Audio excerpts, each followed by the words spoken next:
اللہ پر یقین رکھو۔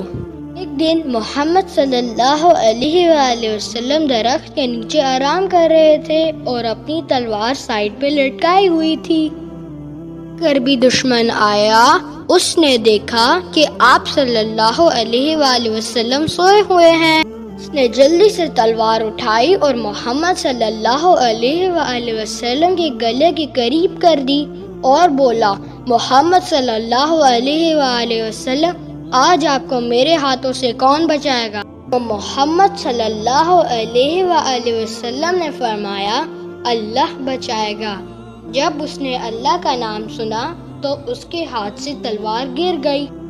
محمد صلی اللہ علیہ وآلہ وسلم نے تلوار اٹھائی اور فرمایا کہ اب تجھے کون بچائے گا؟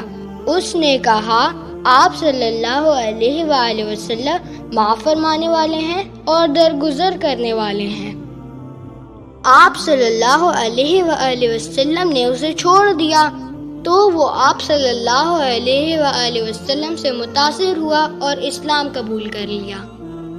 ریفرنس بک صحیح بخاری، حدیث نمبر 2910۔